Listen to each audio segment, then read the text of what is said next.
terrible day. No, tomorrow's going to be better. Remember yesterday we had the sunshine. Yeah. Sunday we had the sunshine. Tomorrow we're going to see a little sunshine, which is good.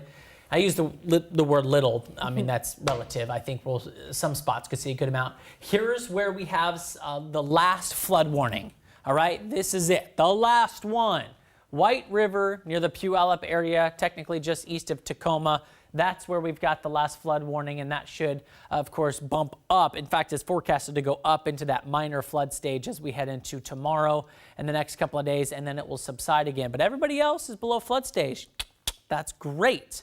But the atmosphere, I should say, the soil moisture is still running high. So that soil content has been seeing a lot of runoff. And of course, we still have a lot of moisture left in that. I'll get to that in a second. Here's a look at temperatures. In the 40s tonight, most of us will stay in the upper 30s to low 40-degree category. Showers still hanging around the northwest interior. Not a lot, but still seeing a little activity. Also seeing a couple of raindrops for you folks out along the coast. So because of that northwesterly flow, keeping that action alive. But we got a bit of a break here, and then the big changes come from that big old cold front that we're going to be tracking as we head into your second half of the week, Thursday and Friday. A big change. In the meantime, check this out, all right? Cloudy skies in the beginning, then some sun breaks begin to peek through.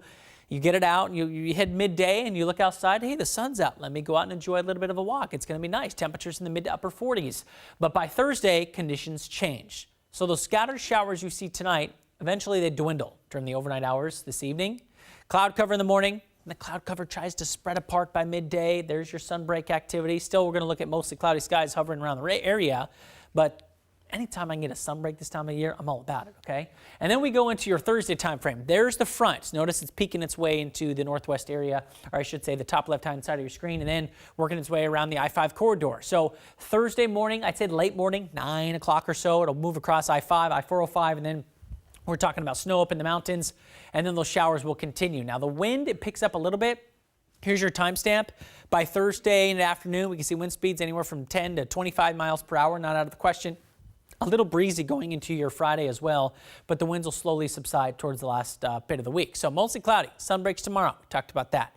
Rain and mountain snow Thursday. That's the next big system, and that opens the gates to some unsettled weather this upcoming weekend. So here's a look at your 7-day forecast. Notice we got the rain coming in after tomorrow, and it sticks with us for Friday, Valentine's Day, Saturday, Sunday, and even into Monday of next week.